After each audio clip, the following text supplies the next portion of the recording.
Kyle Henderson, Bama Football on YouTube, along with Coach Smook. We appreciate you guys being here. Today is absolutely beautiful outside the steps of Coleman Coliseum, which is only fitting because these guys play in the Final Four matchup tomorrow against UConn. Coach, where are we going to be at? Oh, official announcement here? Yeah. So tomorrow night for the watch party, we won't be here, but we will be up the road, up the street at Houndstooth Sports Bar. When I say you guys, if you want to pull up, you're going to have to get there to watch the first game. And get you a good spot. But we will be set up off in the cut. We're not going to have like no special VIP, but we will be there, and they are showing us We're love. just going to be like in the mix. We want to be a part of the mix like we were last time. It was such a vibe. If you all can make it and show up undefeated, you know, I think I might wear my shirt tomorrow or my hat. Like Me too. I think we could represent and just continue to grow the network, continue to grow the undefeated family. But that's where we'll be tomorrow. I'll be there around like 5:15 to catch the first game. Y'all see me in there? Pull up. All right, so check this out. All right, so we roll up. All right, and here we go. The first person that I see is Parker Brailsford. All right, so Parker Brailsford was walking in. He walked into the Sports and Science Center. Smook, Coach Sheridan was even asked about, it was Mike Rodak, 24/7, who asked him straight up. He was like, hey, what do you think about, can you give us the latest on Parker Brailsford? And what did he say? Yeah, man, and he said, nah, I'm gonna let Coach Kalen DeBoer. And you know what? Not to speculate or put anything verbatim out there. Usually when that happens, that means there's something disciplinary or something that was done to, you know, not necessarily disciplinary, but there's something that needs to be addressed, like directly from the man. There's been multiple reports about Parker not being in practice. Can you kind of tell us where he's at and what's going on with him right now?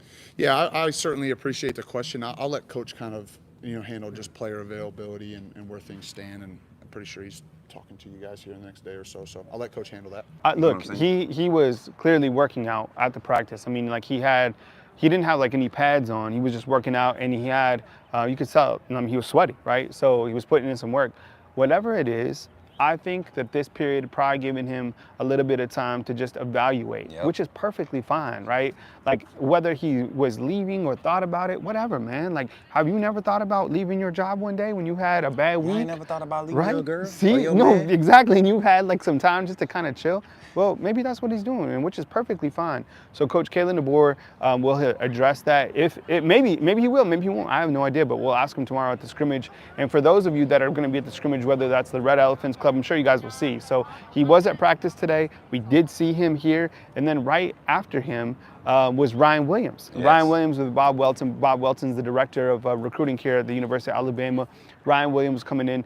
Coach Smook, we also had a chance to hear from James Brockermeyer, which is interesting because we saw Parker Brailsford. Then we got a chance to hear from James Brockermeyer. Your thoughts on Brockermeyer? James Brockermeyer is displaying like this level of confidence that we probably haven't been able to be exposed to. Being with the last staff, the last coaching staff, they really didn't have him out there, really. So it was good to just hear him talk. And his confidence, though, and being a leader. You could tell that he's matured since he's been here. Y'all heard he came here at 265, and he said he's at 295 now. I said that, too. I didn't realize that he was had gotten that big. So for everybody else saying he's undersized and all that, nah, they still are putting size on these guys. I always said 280 to 295 would be ideal for the offensive line across the board, and that's the type of measurements and numbers we're getting. So it's good to know that he's confident in his new system.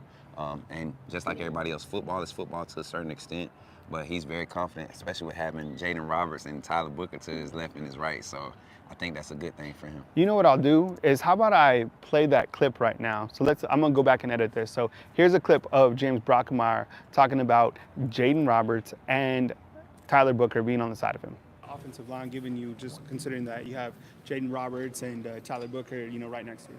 Yeah, super confident. Those are some big scary dudes you get to go play football with. So, if there's some dudes I want to be stuck in an alley with or something by my side, I'd probably pick those two guys. So, super good dudes. Also, really smart.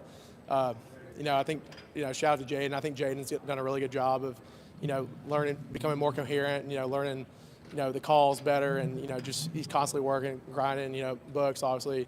Been a guy here, really established, and those two guys are going to have big seasons for us. Okay, after that clip.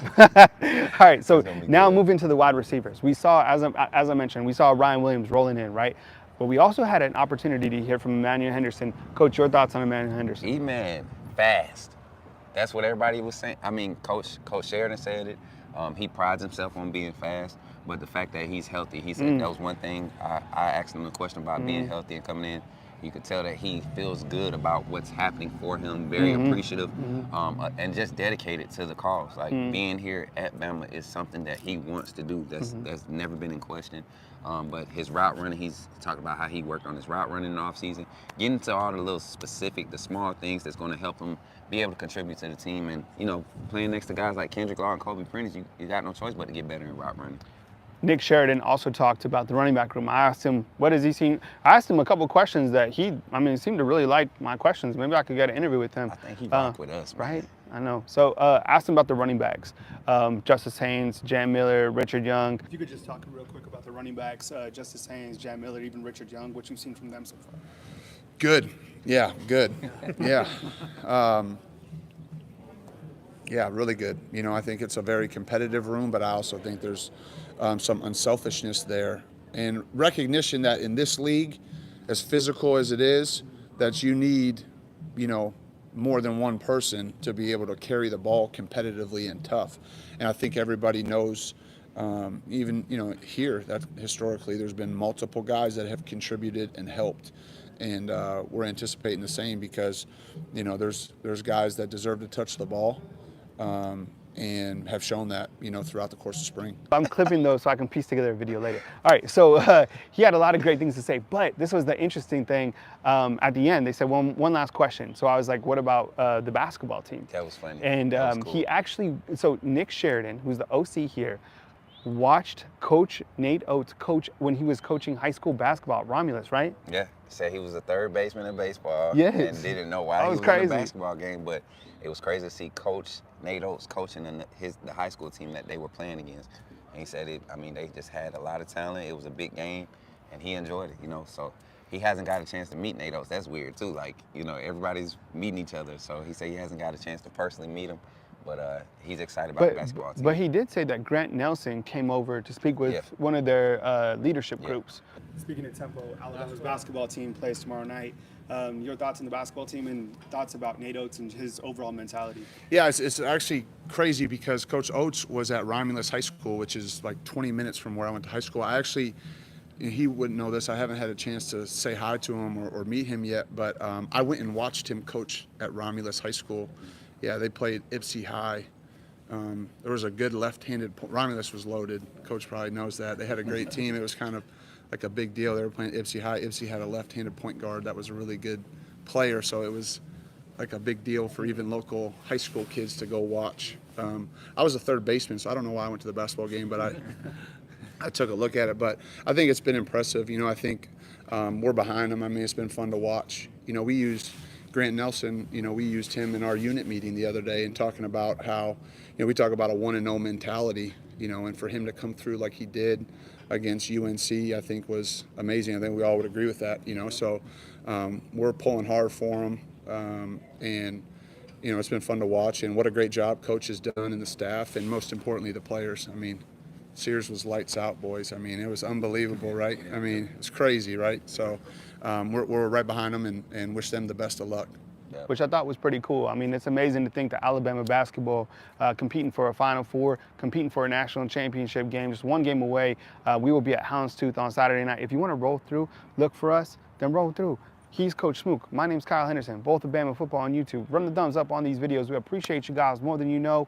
It was great to be able to talk to the offensive players today, as well as Coach Sheridan. Coach, any final thoughts before we wrap it up here? Final thoughts, man. As you can see, the questions are starting to dial down. And, you know, more answers are coming up. But we're starting to get a clear picture of what this team is becoming, and I'm starting to feel a lot of confidence with the development of this team and how things are starting to turn out for everything. Yeah, well, we appreciate you guys more than you know. Thank you very much for being a part of Bama Football on YouTube.